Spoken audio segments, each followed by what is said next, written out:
नेता प्रतिपक्ष जयराम ठाकुर ने कहा कि हिमाचल की तुलना श्रीलंका से करना दुर्भाग्यपूर्ण है। श्रीलंका में जिस प्रकार की परिस्थितियां हैं, अगर उस प्रकार की परिस्थितियां हिमाचल में आती हैं तो उसके लिए कांग्रेस पार्टी जिम्मेदार है। जिस प्रकार से वह बार बार ऋण का आंकड़ा जनता के बीच प्रस्तुत कर रहे हैं, वह पूर्ण रूप से गलत है। जब भाजपा की सरकार हिमाचल प्रदेश में थी तब ये ऋण करीब 70,000 करोड़ था और अभी ये ऋण 75,000 करोड़ तक नहीं पहुंचा है और कांग्रेस के मुख्यमंत्री बार बार 95,000 करोड़ का राग अलाप रहे हैं। अब तो मुख्यमंत्री को बने 2 महीने हो गए हैं। प्रदेश के फाइनेंस डिपार्टमेंट ने तो उनके सामने सच्ची रिपोर्ट रखी होगी, पर कांग्रेस के नेता एक स्वर पर नहीं है। एक नेता कुछ कह रहे हैं तो दूसरे कुछ और। मुख्यमंत्री उन सब आंकड़ों को जोड़ जनता के बीच रख रहे हैं। कांग्रेस केवल एक माहौल खड़ा करने का प्रयास कर रही है। कांग्रेस की सरकार हिमाचल प्रदेश में 10 बार सत्ता में रही और भाजपा की सरकार 5 बार। सबसे बड़ा अगर ऋण लेने में दोषी है तो वह कांग्रेस पार्टी है। जब हिमाचल प्रदेश में मुख्यमंत्री वीरभद्र सिंह थे तो हिमाचल प्रदेश में 50,000 करोड़ का लोन हो गया था। और ये आने वाले समय में ये परिस्थिति रहेगी। और दूसरी बात मैं ये भी कहना चाहता हूँ, कर्मचारियों को भी आप एरियर देने से मुकर रहे हैं और ये कह रहे हैं कि ये लायबिलिटी पूर्व सरकार की है। अरे हमने तो हिमाचल प्रदेश में कर्मचारियों के लिए जो बेहतरीन जो किया जा सकता था, इस बात को कर्मचारी भी महसूस कर रहे हैं। अब महसूस नहीं कर रहा है, वो कर्मचारी बोलना शुरू कर चुके हैं कि जितना कोविड के दौर में भी हिमाचल प्रदेश में कर्मचारियों का एक दिन की सैलरी डिले नहीं हुई, कर्मचारियों की पेंशन में कोई दिक्कत नहीं आई। ऐसी परिस्थिति में लगातार हमने काम किया। और आप इस बात को देखते होंगे कि यूजीसी स्केल की अगर बात करें, हम आमतौर पर हिमाचल पंजाब को फॉलो करता है, पंजाब ने अभी तक भी दिया नहीं है, लेकिन हमने यूजीसी स्केल जो सारे एजुकेशन डिपार्टमेंट में जो हमारे कॉलेज और यूनिवर्सिटी में जो हमारे प्रोफेसर हैं उनको हमने जारी कर दिया, उनको स्वीकृत कर दिया। और इसके अलावा और भी मैं कहना चाहता हूँ, 2012 से पहले के जितने भी जो वेतन विसंगति के जो केसेस हैं कर्मचारियों के, उसका क्या हुआ? अब आप सरकार में हैं, ये प्रश्न तो अब आपसे ही पूछने पड़ेंगे। वो अभी तक लंबित हैं और मैं समझता हूं कि उस दिशा में इनको सोचना पड़ेगा। और इसके अतिरिक्त जो हिमाचल प्रदेश में जो संस्थान बंद करने का जो क्रम चला हुआ है, डिनोटिफिकेशन का जो क्रम चला है, वो लगातार अभी तक रुका नहीं है। मुझे जानकारी मिली है कि एजुकेशन डिपार्टमेंट के भी 386 इंस्टीट्यूशंस इन्होंने जो है स्क्रूटनाइज किए हैं और जो कहा कि ये आप लोगों ने पिछले 1 अप्रैल 2021 के बाद खोले हैं और ये संस्थान हमने चलाने हैं या नहीं चलाने हैं, इस बारे में कैबिनेट में फैसला लिया जाएगा। ये कभी हिमाचल प्रदेश में ऐसा नहीं हुआ। हिमाचल प्रदेश में संस्थान खोलने के बाद जो संस्थान फंक्शनल हो चुके हैं, फंक्शनल होने के बाद वहाँ पर नियमित रूप से सारी व्यवस्थाएं चल पड़ी हैं और उसके पश्चात वो संस्थान हिमाचल प्रदेश में कभी बंद नहीं किए गए। अलग परिस्थिति, इक्का दुक्का कोई ऐसे अगर केसेस होंगे तो हो सकते हैं, लेकिन अन्यथा इस तरह की परिस्थिति नहीं रही है।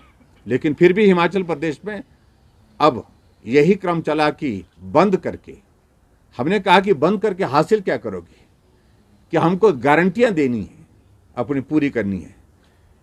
कि हमने तो एक बात कही कि आपने गारंटियों की कमिटमेंट की है, उसके लिए रिसोर्सेज जहाँ से भी जनरेट करने आपको है आप करिए, कोई आपत्ति नहीं। लेकिन संस्थानों में ताले लगा करके और चली हुई जो हमारी योजना है उनको बंद करके, इस प्रकार से अगर बंद करने की कोशिश करेंगे, आप जो है वो अपनी गारंटी को पूरा करने के लिए काम करेंगे, तो उसको कोई भी प्रदेश का नागरिक स्वीकार नहीं करेगा। ओपीएस के सिलसिले में मैं बड़ा स्पष्ट करना चाह रहा हूं कि बताएं तो सही फॉर्मूला क्या आपने उसमें लागू किया है।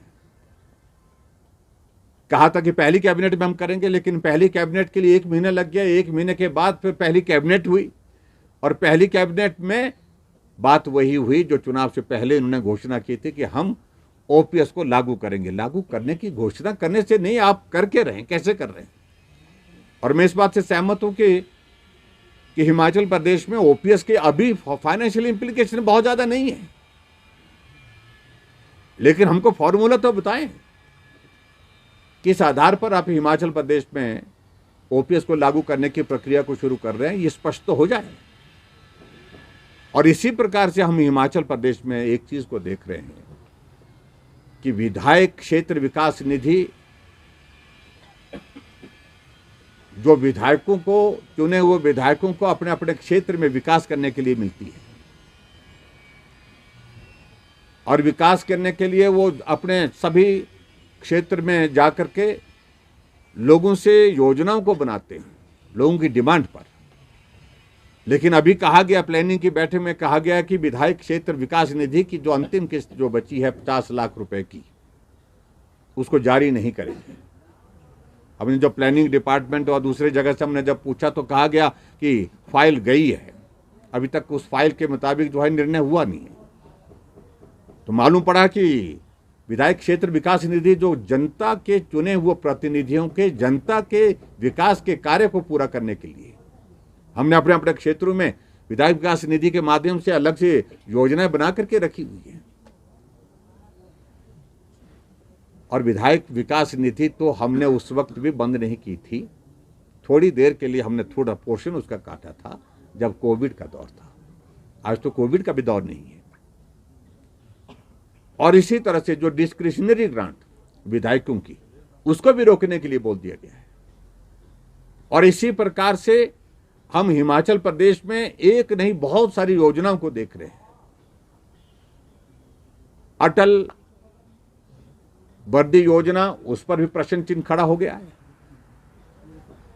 और उसी तरह से आगे बढ़ करके हिम केयर के लिए जो प्राइवेट इंस्टीट्यूशन थे जहां लोगों को स्वास्थ्य की सुविधा मिलती थी, उसमें उसको भी उनको डिनोटिफाई कर दिया, उनको बंद कर दिया गया।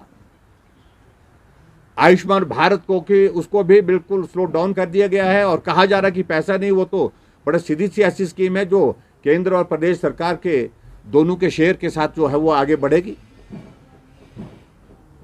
ऐसी जहां आदमी की जिंदगी को बचाने के लिए योजनाएं बनी हुई है प्रदेश और केंद्र की, उनको भी बंद करने की चल रही है, बातें चल रही है। और कुछ योजनाओं का नाम बदलने की प्रक्रिया भी चल रही है। और हम इस बात को जानना चाह रहे हैं कि मंडी का शिवधाम का प्रोजेक्ट जो है, जिसका फेज 1 का टेंडर हो चुका था, फेज 2 और फेज 3 की प्रक्रिया आगे थी, लेकिन उसको भी होल्ड करने के लिए बोल दिया, इसको रोक दीजिए। मंडी में एयरपोर्ट के लिए, उसके लिए भी कहा कि उसके लिए गो स्लो। और मंडी में स्टेट यूनिवर्सिटी हमने खोली है, हिमाचल प्रदेश में एक स्टेट यूनिवर्सिटी शिमला है, दूसरी मंडी है, उसके लिए भी कह दिया कि उसके लिए कहा कि गो स्लो।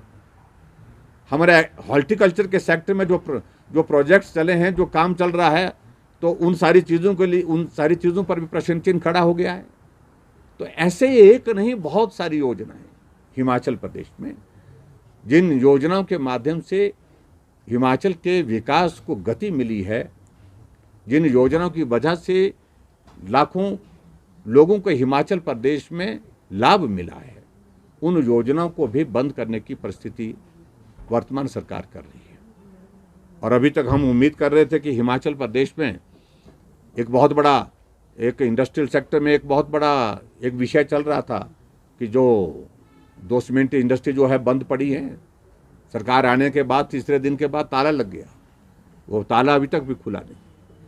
तो ऐसे बहुत सारे प्रश्न बीच में खड़े हुए, जिन प्रश्नों का उत्तर मुझे लगता है कि कांग्रेस की सरकार को देना होगा।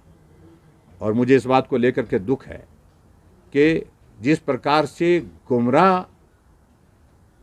करने की कोशिशें कुछ लोग उनको कर रहे हैं, मुझे मालूम नहीं ये अधिकारियों के स्तर पर हो रहा है या उनके जो एडवाइज़र हैं उनकी तर्ज पर हो रहा है।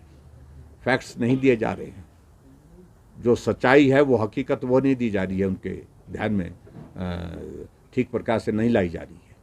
और इसलिए हिमाचल प्रदेश में एक बहुत अस्थिरता का एक इस तरह का एक माहौल बना है कि क्या होगा आने वाले समय में, ये आम आदमी पूछने लग पड़ा। और उसकी वजह ये है, पीडब्ल्यू डिपार्टमेंट में जो टेंडर हुए पड़े हैं, काम कर दिया गया है, उनकी पेमेंट रोकने के लिए कह दिया गया।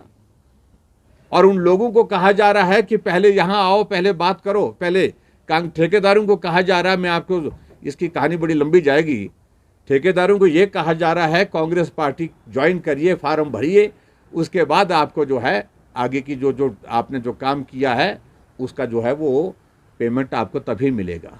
सूचियां बनाई जा रही हैं और यही दूसरे महकमे में भी किया जा रहा है। मुझे अपने ही क्षेत्र के लोग आए थे, मंडी पीछे में गए तो मंडी में बहुत सारे लोग मिले कि टेंडर होने के बाद हमने नियमित रूप से जो काम करना था हमने करके रखा, लेकिन उसके बावजूद पेमेंट होल्ड कर दी गई है। और पेमेंट होल्ड इसलिए की गई है कि हम बोलते हम उस पर स्क्रूटनाइज करेंगे कि भाजपा का कौन है, कांग्रेस का कौन है। कॉन्ट्रैक्टर तो कॉन्ट्रैक्टर है और उन्होंने टेंडर की प्रक्रिया में से बढ़ करके टेंडर को लिया है।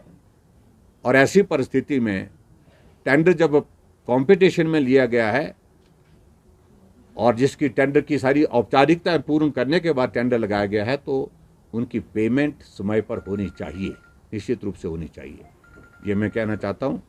और बाकी सारी चीज़ों को लेकर के मैं ज़्यादा नहीं कहना चाह रहा हूं, लेकिन दुर्भाग्यपूर्ण परिस्थिति, एक अलग तरह का माहौल आज से पहले कभी हमने हिमाचल प्रदेश में देखा नहीं, जो वर्तमान में खड़ा हुआ है कि हिमाचल की तुलना श्रीलंका के साथ करना, ये बहुत दुर्भाग्यपूर्ण है।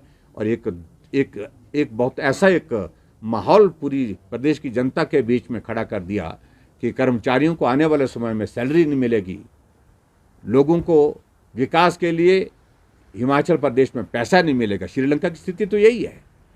और जो आवश्यक चीज़ें हैं जो उनके लिए बहुत कठिनाई के दौर में से गुजरना पड़ेगा, क्योंकि श्रीलंका के लिए परिस्थिति यह है कि जो भी इंटरनेशनल मार्केट से जो भी असेंशियल चीज़ें उनको लेनी है, चाहे डीजल है, पेट्रोल है, जिसके लिए वो डिपेंडेंट दूसरे इसके ऊपर है, तो वो वहाँ से उपलब्ध नहीं हो पा रहा है।